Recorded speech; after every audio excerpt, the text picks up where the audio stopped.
Welcome back. Now, I don't typically make videos unless I have something of value, something worth sharing. And so I have a little something I think might be helpful. You see, I just got back from Scottsdale, Arizona.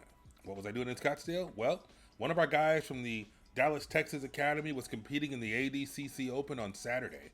But on Friday, Dave Kama was asked to host a seminar at a jiu-jitsu school in Chandler, Arizona. So we were there. I went. I did not participate in the seminar, but I did attend and I did watch, and I learned a couple of things. I learned some things that might be helpful for you. Here we go. The best tips and tricks for your first or your next jiu-jitsu seminar. Here we go. Number one, be prepared. What do I mean by be prepared? Well, number one, follow all the decent hygiene rules, okay? Clean gi, clip your nails, good breath, hair pulled back, ready to train when you get there, okay? Speaking of when you get there, be early. I saw a lot of people come straggling in late, and I understand, hey, it's your money. If you want to get there late and miss out on some of the seminar, I guess that's up to you. But it's also kind of rude to all the people that are training and already in there working up a sweat and getting their training on for you to come wandering in late. It's kind of disrespectful in my opinion. So I say don't just be on time. I recommend be early. Get there 15 minutes early or so, and I'll explain why here in just a moment. The next thing is have some water. I think most people brought water, but a few people didn't, and they were kind of sharing.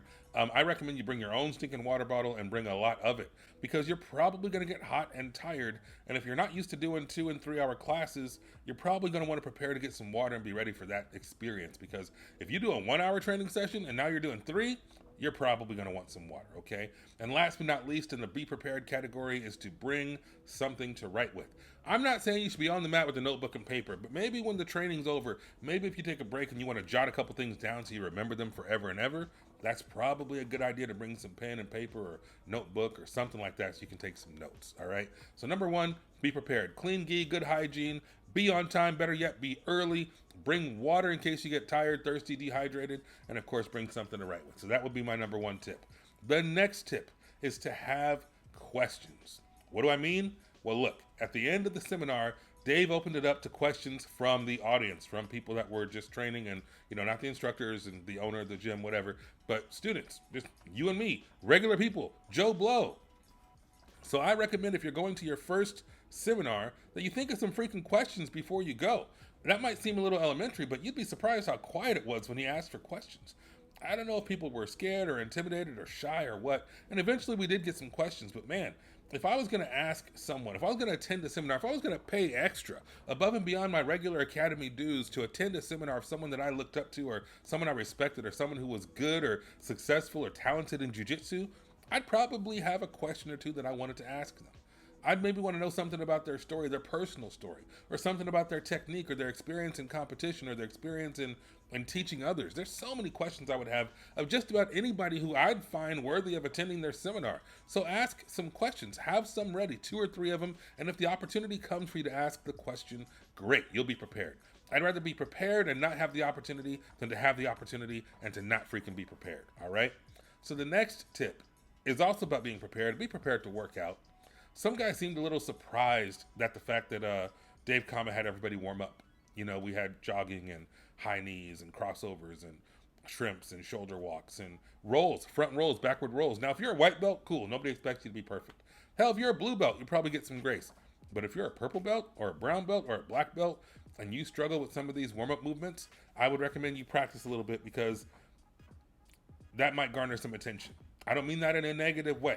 But if you're not used to doing basic jiu-jitsu warm-ups, push-ups, sit-ups, squats, whatever, you might want to work on that a little bit.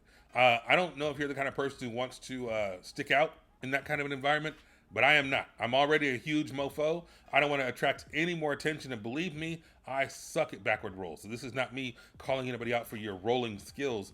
I suck at backward rolls, but I'm working on it, all right? And you should work on it too. So if you're ever in that environment, you're not holding up the line, you're not rolling off into somebody else or crashing into people, which I saw some of that too. I would recommend that you familiarize yourself with the typical jiu-jitsu warm-up exercises, and if you don't know them or if you're not good at them and you're concerned about how you're going to look, maybe you should practice a little bit. Next one, number 4, I guess. Make some friends. What do I mean about making friends? Well, I'll tell you. You ever see, like in high school or junior high school, when the teacher says get into groups, and all the friends kind of get in their groups immediately, and there's a couple people who don't have friends in the class. They have to kind of like look around and try to find that person that's by themselves. You don't want to be that guy at a jiu-jitsu seminar. So what I would probably do, just knowing my personality, again, I would arrive early. I would find somebody who's about my size, close to my size as possible. I would find somebody who's my same rank, my same belt level. I would find someone who maybe trains at my academy or in the same affiliate, or someone who is in the similar lineage, whatever. I would find that person and I'd make a freaking friend. How, Chris? I'm shy. I'm nervous. Well, look, go up to him and say, hey, I like your gi. Where'd you get it? Conversation starter. Hey, I noticed you train at blah, blah, blah academy. What's that like? What's your favorite thing about training there? How do you like so-and-so as the instructor? What's your favorite submission? Anything. Or just tell them, hey, dude, I came by myself. Did you come alone? Oh, no, I got 3 homies with me. Okay, cool. I was just trying to, make some friends beforehand. So if we're going to roll or whatever, we have to drill, I'd have a partner. But I'll go find somebody else. Cool. If we rotate, maybe we can link up. Yeah, sure. Oh, yeah. All right, cool, whatever. Keep on going. Find somebody close to your size, your experience level. Pick that person, make some friends. Ask them about their gi, their academy, their favorite submission, anything. Just start a conversation and say, hey, if we partner up, can we work together? Because, we're kind of the same size. Does that work for you? Oh, no, man, I got like 3 homies coming from my academy. All right, no problem, whatever. And you move on, you find somebody else. I didn't see too many people wandering around looking for a partner or a teammate, but there were a few that were wandering around like, I say eliminate that concern, that fear, and get there early, make a friend, all right? Ask them what they're hoping to learn. That's an option. Hey, what are you hoping to get out of this thing? I really hope he shows us the blah, blah, blah technique. Hey, this guy's famous for Williams guard. I want to see the Williams guard in action. What do you think? Right, whatever it is.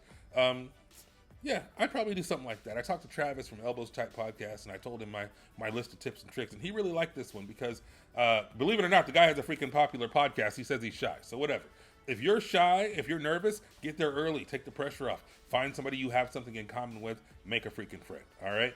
Last but not least, I would probably say the next tip or the final tip is to familiarize yourself with gym rules and gym etiquette, gym culture, okay? If you are going to a school where they bow in and they bow when they walk to the mat, maybe you should bow. I personally would. I figure when in Rome, do as the Romans do, right? Maybe you're a badass ninja Ronin and you don't bow before anyone. Okay, sure. But I would want to get along and respect whomever opened up their school for this seminar. So if they bow when they step on the mat, I'm probably going to bow. Even yesterday, gosh, it was 2 days ago now, when they finish instruction and break off the drill, they do that 1, 2, 3 clap thing or the 1, 2 clap thing. And so we don't do that. Dave is not accustomed to that. But he noticed that some people were clapping, and so what did he do? He adjusted his teaching style, so at the end he's like 1, 2, 3 clap or whatever. 1, 2, they clap. I don't know how it went. But he made an adjustment to his usual style in order to accommodate the people who were most familiar with the culture of the school. When in Rome, right? So if you are, too cool and too tough for that, so be it. But I figure out of respect for the people who own the school, I try to respect the gym rules as much as possible. And I don't like all the bowing and yada yada etiquette. I don't like doing all that. That's why I go to a school that doesn't require all that stuff. But if I did go to a seminar and those were the rules, I'd probably do it. So those are my tips and tricks for your first or your next jiu-jitsu seminar. Your first seminar, hey, get ready, be prepared, show up early, good hygiene, bring water, bring something to take notes on. If you have questions, think of questions on the drive over there. Think of questions the week before, whatever. Get some questions ready so if you have the opportunity to ask a question, you have a good one, or you're not just stuck there with your mind empty, having a brain fart, okay? Be prepared to work out. Make sure that you're ready to do all the shrimps and rolls and all the stuff that you do, unless you're brand new to this thing and you haven't perfected that yet. Like I haven't perfected the backward roll yet. Nobody's going to hate on you if you're a new guy, but if you're a higher belt, brown belt, black belt, and you don't shrimp well or do rolls well, and you don't want to stick out, you might want to think about doing those rolls. Make friends so you can have training partners and drilling partners whenever you guys pair up, because you're probably going to pair up. And if you came alone, you might want to make some friends before the whole thing starts. You're not stuck looking like 7th grade, life sciences. All right. And last but not least, familiarize yourself with gym etiquette. Ask some questions. Hey, Bob, you train here? Yeah. You guys bow when you step on the mat? Yeah. All right, cool. I'm going to do that today. So that's it. Again, I don't really make videos unless I have something to offer. I hope this was helpful. If you're going to go to a seminar, if you've been to a seminar, let me know in the comments. If you want to go to a seminar, you plan to go to a seminar, let me know. And if this is helpful at all, I'd love to hear any kind of feedback you guys want to leave in the comments. Or you can always hit me up on social media at Chris Learns Jiu-Jitsu. Yeah, that's it. Thanks for watching. See you next time.